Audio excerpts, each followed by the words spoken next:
O livro de Neemias narra uma importante façanha onde um homem simples coloca seu coração para executar uma tarefa muito importante. Sua luta foi em motivar um povo sem esperanças a reconstruir as muralhas de Jerusalém contra a invasão dos inimigos.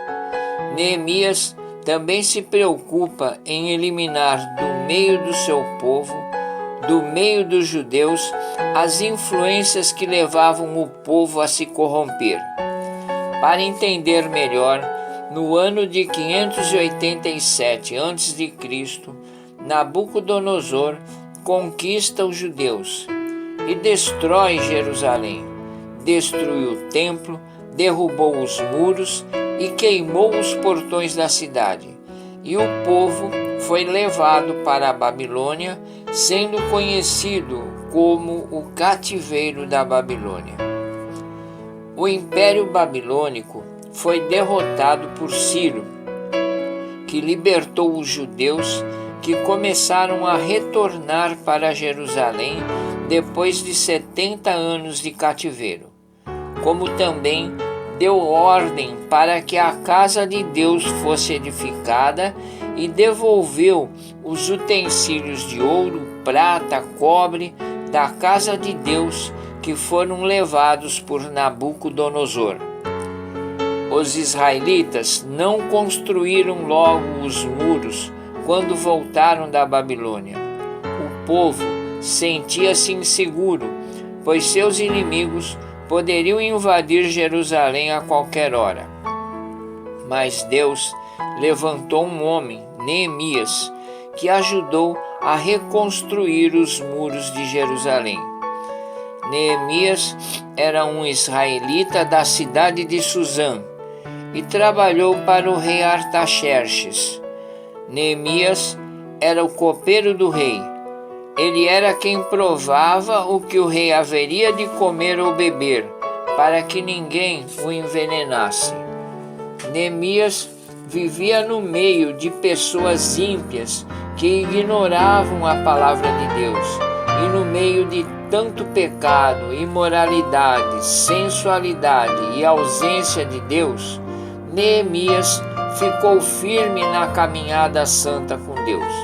O irmão de Neemias, juntamente com outros israelitas, foram visitar Neemias e expuseram todas as dificuldades que o povo estava passando, bem como a insegurança da cidade de Jerusalém sem os muros de proteção.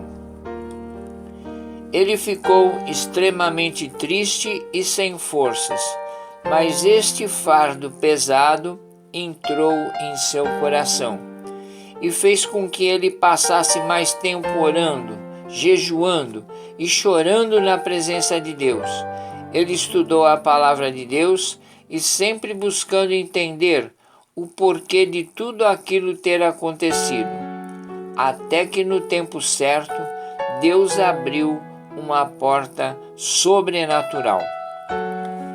Neemias estava bastante triste e o rei pergunta a Neemias o motivo daquela tristeza. E Neemias lhe disse que Jerusalém ainda estava em ruínas, bem como seus muros de proteção. E o que você está querendo? Perguntou o rei.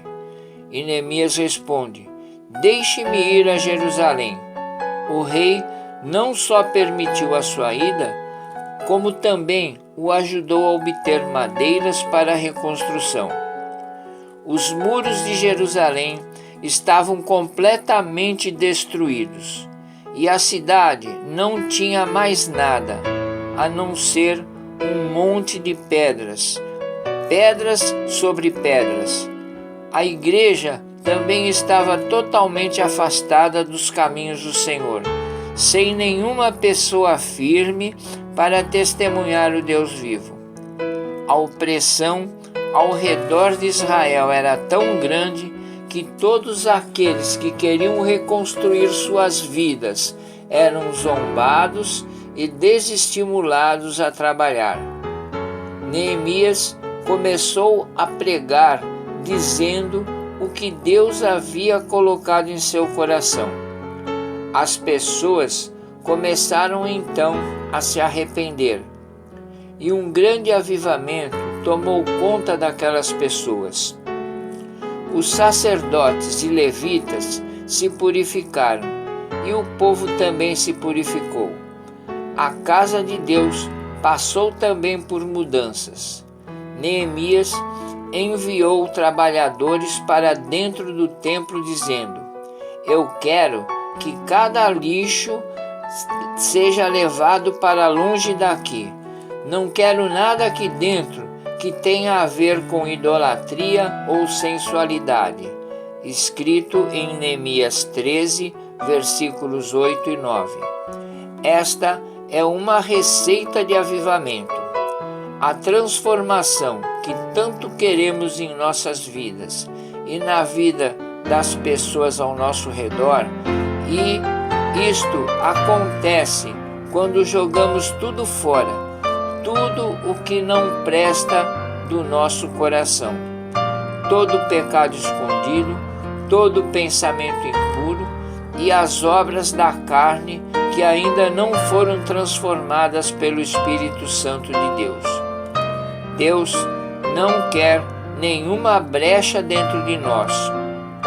Nós fomos salvos por Jesus Cristo para sermos luz do mundo e andarmos em santidade, pois Jesus é santo e Ele quer que sejamos semelhantes a Ele. Mas onde Neemias conseguiu tanta autoridade espiritual para que aquelas pessoas fossem animadas para olharem para as coisas de Deus? Será que ele aprendeu com o rei da Pérsia ou fez algum seminário?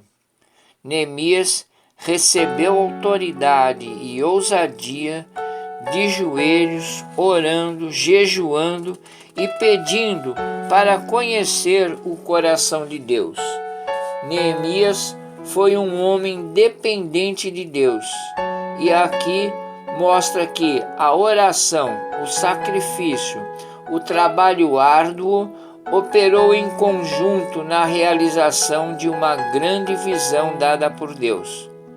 Mas em toda a luta há dificuldades, e Neemias também enfrentou dificuldades, pois seus inimigos viram os muros subir e disseram: vamos matá-los e parar com essa construção.